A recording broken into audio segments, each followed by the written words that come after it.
तो आज हम बात करेंगे गवर्नमेंट ने जो बैन किए हैं कुछ ऐप, टिकटॉक के साथ 58 और भी ऐप बैन किए हैं उनके बारे में। तो हम जानते हैं कि टिकटॉक पर बैन लगा दिया गया है और हम ये भी अच्छे से जानते हैं कि वो बैन हटाया जा सकता है। तो चलो टिकटॉक के बारे में थोड़ा सा बता देता हूँ। वैसे आप लोगों को पता होगा टिकटॉक एक चाइनीज़ ऐप है, चाइनीज़ वीडियो शेयरिंग ऐप है। बट गवर्नमेंट ने जो बैन लगाया है वो सिर्फ इसलिए नहीं लगाया क्योंकि वो एक चाइनीज़ ऐप है, बल्कि उस पर कुछ प्राइवेसी पॉलिसीज और सिक्योरिटी के रीज़न, जो कि नेशनल सिक्योरिटी के रीज़न देकर लगाए गए हैं कि वो यूजर्स का डाटा ट्रैक करते हैं। चलो हम पहले थोड़ा सा टिकटॉक के बारे में जान लेते हैं कि टिकटॉक क्या है। तो देखो, टिकटॉक एक सोशल मीडिया प्लेटफॉर्म है, just like other social media, like Facebook की तरह बोल सकता हूँ, यूट्यूब, ये सारे एक सोशल मीडिया चैनल्स हैं। इसकी तरह टिकटॉक भी एक ऐप है सोशल मीडिया का। अब बात आती है इसमें कि इसकी अलग, इसमें खासियत अलग क्या है। तो जैसे बाकी सोशल मीडिया स्टार्टिंग डेज में होते हैं, वैसे ही इसमें भी काफ़ी सारे यूनिक फीचर्स हैं। जैसे कि इसका अगर बात करें इंगेजमेंट रेट, तो जो इंगेजमेंट रेट है ये बाकी सारे सोशल मीडिया प्लेटफॉर्म के मुकाबले काफ़ी ज़्यादा है और ये बाकी सारे सोशल मीडिया के मुकाबले काफ़ी ज़्यादा इंगेजमेंट रेट देता है। और दूसरी बात टिकटॉक के बारे में बता दो तो वो अब ऑलमोस्ट 40 लैंग्वेज में अवेलेबल है। पहले ये सिर्फ चाइनीज़ और इंग्लिश में था, बाद में इसमें लैंग्वेज में इम्प्रूवमेंट करते गए और इसे अब 40 से भी ज़्यादा लैंग्वेज में अवेलेबल है, लेकिन बाकी कंट्रीज़ में, इंडिया में अवेलेबल नहीं है अभी। 2019 में, अकेले 2019 में जो इंडिया में टिकटॉक डाउनलोड हुए थे वो 323 मिलियन थे। 323 मिलियन। टिकटॉक की जो पेरेंट कंपनी है उसका नाम है बाइट डांस। बाइट डांस ने टिकटॉक को 9 नवंबर 2017 में खरीदा था। हालांकि जब खरीदा था तो उसका नाम था म्यूजिकली। आई होप कि आप सबको इसके बारे में पता होगा। पहले ये टिकटॉक का जो ओरिजिनल नाम था वो म्यूजिकली था, बाद में उसको चेंज करके टिकटॉक किया गया, वो भी उसकी पेरेंट कंपनी बाइट डांस ने जब उसे खरीदा था तब। टिकटॉक ये दावा करता है कि वो यूजर के प्रेफरेंस के अकॉर्डिंग वीडियो दिखाता है, जबकि असलियत में ऐसा नहीं है। हमेशा यूजर के प्रेफरेंस के अकॉर्डिंग वीडियोस नहीं आती उस प्लेटफॉर्म पे। अगर कभी आपने टिकटॉक चलाया हो, उसे स्क्रॉल किया होगा, तो आपने देखा होगा कि मोस्टली वो इंटरटेनमेंट कंटेंट दिखाता है लोगों को, जस्ट फॉर इंटरटेनमेंट पर्पस।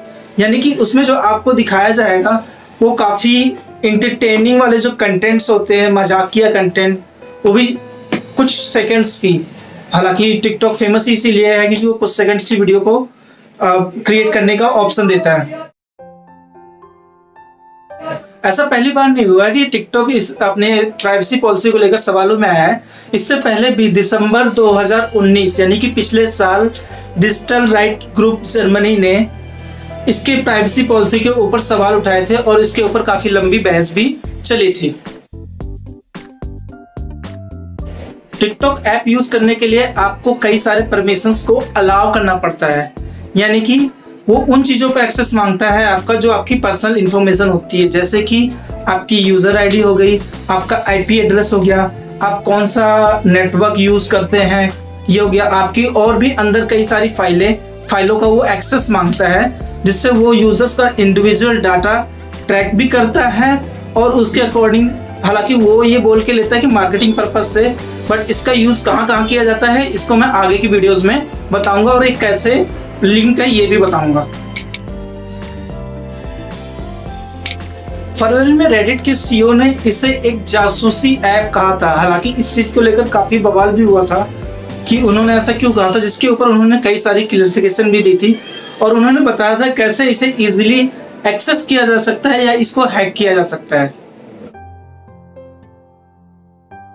फरवरी 2020 में नीदरलैंड की एक ऑर्गेनाइजेशन और यूरोपियन यूनियन की एक ऑर्गेनाइजेशन ने इसकी प्राइवेसी पॉलिसी को लेकर सवाल उठाए थे और इस पे काफ़ी ज़्यादा बहस भी हुई थी और इसकी जांच कमेटी भी बिठाई गई थी। हालांकि वो जांच अभी तक पूरी नहीं हो पाई है, तो अभी एग्जैक्टली रिपोर्ट क्या आई थी इसके बारे में हम डिस्कस नहीं करेंगे। बट हाँ, इसकी प्राइवेसी पॉलिसी भी जैसे मैंने पहले ही बोला, ये कई बार सवालों में आई है। ये सिर्फ यूरोपियन यूनियन नहीं, एशियन कंट्रीज और third countries third world countries के में भी काफी बवाल में रहा है।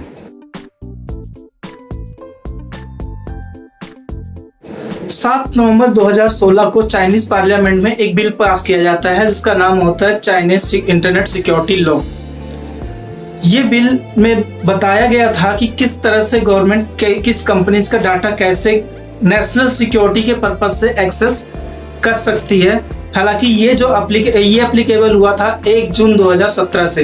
हालांकि ये भी कहा जाता है कि टिकटॉक के सीईओ ने एक लेटर लिखकर चाइना की जो पार्टी है कम्युनिस्ट पार्टी ऑफ चाइना को एक की पॉलिसी के सपोर्ट करते हुए उसे ये भी कहा था कि वो इस ऐप के थ्रू उनकी जो पॉलिसी है वो पूरे वर्ल्ड में फैलाएंगे और पूरे वर्ल्ड को इसके बारे में बताएंगे। नवंबर 2019 को यूएस आर्मी ने और यूएस नेवी ने इस ऐप को गवर्नमेंट के सभी डिवाइसेस से हटा दिया था जस्ट बिकॉज उन्होंने भी एक ही रीजन दिया था, दैट इज प्राइवेसी पॉलिसी। और उन्होंने ये भी रीजन दिया था कि ये डाटा जो ट्रैक हो रहा है कि अगर नेवी का कोई बंदा यूज कर रहा है इस ऐप को तो ये ऐप कहाँ कहाँ किस लोकेशन पे है, ये सारी चीजें एक्सेस चाइनीज गवर्नमेंट के साथ शेयर करता है, ऐसा यूएस आर्मी और यूएस नेवी ने कहा था। हालांकि बाद में इस ऐप को चाहे पूरे अमेरिका में बैन कर दिया गया है। टिकटॉक और फेसबुक हमेशा सवालों के घेरे में रहे हैं। टिकटॉक और फेसबुक ये दोनों हमेशा एक ही चीज की वजह से सवालों में रहे हैं, वो है प्राइवेसी पॉलिसी की वजह से। 3 जुलाई 2018 को इंडोनेशिया ने भी टिकटॉक पर बैन लगा दिया था। हालांकि 8 दिन बाद वो बैन हटा दिया गया। उसके बाद नवंबर 2018 को यह बांग्लादेश में भी बैन कर दिया गया था। ये ऐप जितनी बार भी बैन हुए हैं या तो अपनी प्राइवेसी पॉलिसी को लेकर ये बैन हुए हैं या फिर सोशल मीडिया पे अश्लीलता यानी कि पोर्नोग्राफी फैलाने की वजह से बैन हुए हैं। 3 अप्रैल 2019 को टिकटॉक पर बैन लगा दिया गया था मद्रास हाईकोर्ट के कहने पर। हालांकि ये बैन बाद में हटा दिया गया था कुछ रीजनों की वजह से। तो ये थी वीडियो मेरी टिकटॉक के ऊपर कि टिकटॉक का बैन का क्या मेरा ओपिनियन है।